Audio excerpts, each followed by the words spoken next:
Hello and thanks for joining us from our studios in Israel. I'm Aaron Porras here with ILTV's Morning Briefing. A rocket was launched into southern Israel from Gaza last night, shortly before 4:15 in the morning. Neither red alert sirens nor the Iron Dome system were activated, as it was projected to fall into an open field. No injuries or damages have been reported. It isn't believed at this time that Hamas, the internationally recognized terror organization, fired the missile. Rather, the culprits are thought to be another Islamist group stationed throughout the Strip.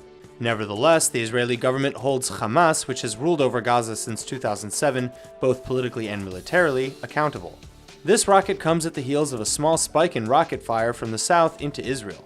Though the number of rockets fired into the Jewish state has fallen to about once or twice a month since 2014, the uptick in rockets includes 2 missiles fired into the south last week and 4 rockets towards Eilat just before that, all fired from Islamic State affiliates. While the IDF has yet to respond to this latest volley from Gaza, it is the Israeli government's policy to respond forcefully to any such attack. Ahead of the next round of settlement evacuations and demolitions, this time 9 buildings in Ofra, Israeli police have started preventatively arresting far-right Israeli activists. The arrests are attempting to prevent the sporadic violence that was seen at Amona earlier this month. Similar to the settlement of Amona, the 9 buildings, 8 of which are homes, were built illegally on private Palestinian land. The original landowner presented the case against the buildings in 2008, and they were originally scheduled to be destroyed in February 2015. After a series of protests, however, the last of which included 5,000 people last month, the demolition and evacuation was delayed again to March 5th. The arrested individuals are asked to sign a police order prohibiting entrance into the settlement for a given time. One activist, who was a minor, signed the order and was released. Another man, a 20-year-old from Jerusalem, was brought before the court where he was issued a restraining order from the Ofra settlement. His defense attorney wrote that the government's behavior is unconstitutional and the power to prematurely arrest for crimes committed in the future, quote, does not exist in the law books. Police claim the reasons are for reasonable suspicion of conspiracy to commit a crime. The United Nations Relief and Works Agency, or UNRWA, has just announced the suspension of Suhail al-Hindi from his position as chairman of the Association of Palestinian Workers of UNRWA. The announcement comes following Israeli accusations that he was recently chosen as a senior Hamas member from Jabalia in northern Gaza through an internal election. Hamas, which has ruled over Gaza since 2007, is an internationally recognized terror organization. UNRWA denies connection to al-Hindi's suspension and the Israeli accusations. UNRWA spokesman Chris Gunnis wrote, quote, before that communication, and in light of our ongoing independent internal investigation, we had been presented with substantial information from a number of sources, which led us to take the decision this afternoon to suspend Suhail al-Hindi, pending the outcome of our investigation. Al-Hindi is denying any connection to the matter.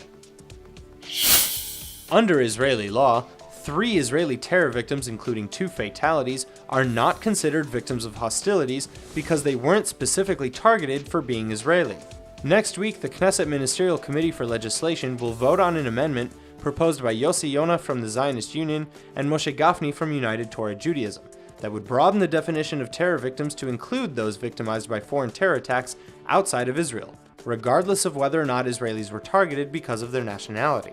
Under the current law, passed in 1970, the families of Israelis who are injured or killed in terror attacks, either at home or abroad, are considered victims of hostilities, allowing them to claim financial compensation from Israel's tax authority Social Security Services. The amendment comes after 3 Israeli terror victims and their bereaved families were denied compensation under the current law. Rami Eliakim was injured and his wife Dalia was murdered on December 19th, when an alleged Islamic State terrorist drove a truck into a crowded Berlin Christmas market, killing 12 and injuring 56. The third victim, Lian Zaher Nasser, was a 19-year-old resident of the Israeli Arab town of Tira, who was killed along with 39 others when a gunman opened fire at the Reina nightclub in Istanbul during a New Year's party. Under the current law, none of the victims nor their families are entitled to compensation. Bad news for Omri Caspi, the first ever Israeli to play in the NBA, spent just 24 minutes off the bench last Thursday, scoring 12 points and 2 rebounds before breaking his thumb. He has since been benched for the next 4 to 6 weeks to give him time to recuperate. The injury took place during his debut game with the New Orleans Pelicans after having just been traded by the Sacramento Kings. The 6'9" Cholon native began his career playing for the championship team Maccabi Tel Aviv, before joining the Sacramento Kings in the 2009 NBA Draft. Caspi has played in 23 games this season, averaging 6.1 points, 4 rebounds, and 1.1 assists. That's all for now. I'm Aaron Porras, and see you later with our main daily broadcast from Israel at 2 p.m. Eastern Time.